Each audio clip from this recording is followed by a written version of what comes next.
আসসালামু আলাইকুম। আমি নাইম, দক্ষিণ কোরিয়া থেকে। খুবই জরুরি বার্তা। পরিস্থিতি একটা বড় ধরনের কি বলা হচ্ছে যে মোড় নিতে যাচ্ছে। আমি সেই প্রথম থেকেই বলেছি যে প্রধানমন্ত্রীর উচিত তার যে উপদেষ্টা মণ্ডলীতে যেই সকল ব্যক্তিরা আছেন বা আশেপাশে যেই সকল মাথা মোটা কিছু মন্ত্রীরা আছেন এদেরকে বহিষ্কার করা। কারণ এদের নির্বুদ্ধিতার কারণে যে সিদ্ধান্তটা একদম প্রথম দিনই নেওয়া দরকার ছিল, সেই সিদ্ধান্তটা যখন শত শত লাশের উপর দিয়ে হাজার হাজার মানুষের গ্রেপ্তার, সারা পৃথিবীতে বাংলাদেশকে নিয়ে আজকে যে সমালোচনা, এই সকল কিছুর পর প্রধানমন্ত্রী এখন পরিস্থিতিকে কভার করার জন্য যে সিদ্ধান্তটা নিয়েছেন, সেই সিদ্ধান্তটাকে প্রত্যাখ্যান করেছে বৈষম্য বিরোধী ছাত্র আন্দোলনের সমন্বয়করা।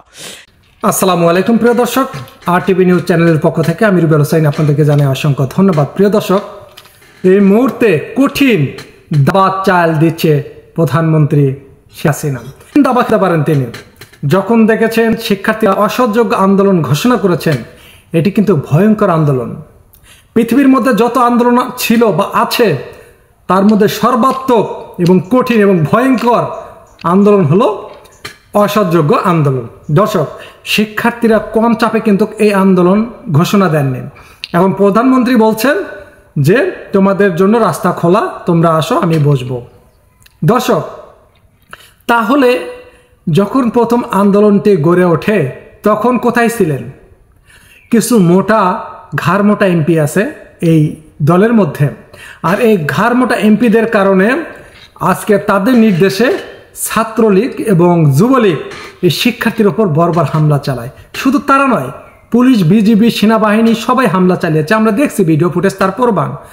আর এই আন্দোলনকে কেন্দ্র করে 210 জন আর গতকাল 2 জন, এই 212 জনে প্রাণ নেওয়া হয়েছে।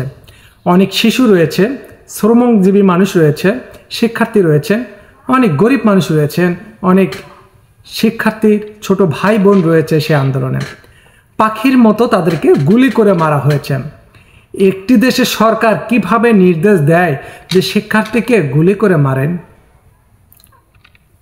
আমরা কোন দেশে বসবাস করছি? আর এখন শিক্ষার্থীরা যেভাবে গর্জে উঠেছে, শিক্ষার্থীর অভিভাবক নিয়ে তার আত্মীয় স্বজন সবাই মিলে রাজপথে নামার যে আহ্বান দেখিয়েছেন এবং জানিয়েছেন, এখন প্রধানমন্ত্রী বিড়ালের মতো চাপে পড়ে গাছে উঠে যাচ্ছে। বিড়াল কম ঠেলায় গাছে ওঠে না, যখন অতিরিক্ত চাপ আসে তখন কিন্তু গাছে উঠে যায়। তেমন একটা এখন চাপ এসেছে প্রধানমন্ত্রী পদত্যাগের, যার কারণে এখন তিনি বসতে চাচ্ছেন শিক্ষার্থীর সাথে। কোটা সমন্বয়কারী যে আন্দোলনকারী যে শিক্ষার্থীরা রয়েছেন, তারা প্রথমে একটি দাবি দিয়েছিলেন, কোটা সংস্কার, যেটা 95% তারা করতে বলেছিল, মেনে নেননি। তখন থেকে শিক্ষার্থীর ওপর জুলুম, নির্যাতন, হয়রানি, মামলা এবং গণপিটুনি দিয়েছেন।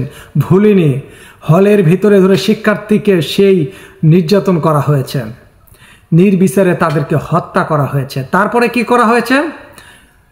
তারপরে যখন একের পর এক আন্দোলন হচ্ছিল, সেই আন্দোলনে বিভিন্ন দল ঢুকে পড়ে এবং বিভিন্ন দল কিন্তু নাশকতা করে। পুলিশ যাদেরকে হত্যা করেছে বা যাদের উপর টর্চারিং করেছে, এ পর্যন্ত একটি পুলিশের চাকরি যায়নি বা জরিমানা করা হয়নি বা তাদেরকে জেল দেওয়া হয়নি। আর শিক্ষার্থীদেরকে গ্রেপ্তার করে কারাগারটা ভর্তি করেছে। অনেকগুলো SSC পরীক্ষার্থীকে গ্রেপ্তার করা হয়েছে পরীক্ষার সামনে, যার কারণে চাপে পড়ে গতকাল জামিন দিয়েছে। এ পর্যন্ত যে আন্দোলন চলছে আজকে 64 জেলায়, বিভিন্ন জায়গায় ছত্রভঙ্গ করেছে পুলিশ, বিভিন্ন গুলি করছে, টিয়ার শেল ছুটছে, কাঁদানি গ্যাস ছুটছে, বিভিন্ন জায়গায় আন্দোলন চলছে। যে মিছিল হচ্ছে শিক্ষার্থী, সেই মিছিলও আজকেও পুলিশ গুলি চালিয়েছে। তাহলে পুলিশকে কি নিষেধ করে নাই গুলি করা যাবে না? আর পুলিশকে যদি অনুমতি না দেয়, হুকুম যদি না দেয়, তাহলে পুলিশকে এমনিতে গুলি চালাচ্ছে? চাপে পড়ে, বাটে পড়ে 2 ডজনেরও বেশি এমপি মন্ত্রী রাতের বেলায় পালিয়ে গিয়েছে বিদেশে।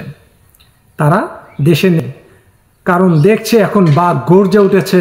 এই বাঘের ছোবলে যারা যারা পড়বেন তার অস্তিত্ব থাকবে না। অনেক রক্ত খেয়েছে জনগণের, 212 জনের রক্ত খেয়ে তাদের পেট ভরেনি, এখন পর্যন্ত তারা আরও রক্ত খেতে চায়, যার কারণে এখন পর্যন্ত তারা গুলি করতেছে শিক্ষার্থীর উপর। দর্শক, আপনাদের মতামত অবশ্যই কমেন্ট বক্সে লিখে জানাবেন। আবারও দেখা হবে নতুন কোনো ভিডিওতে। আল্লাহ হাফেজ।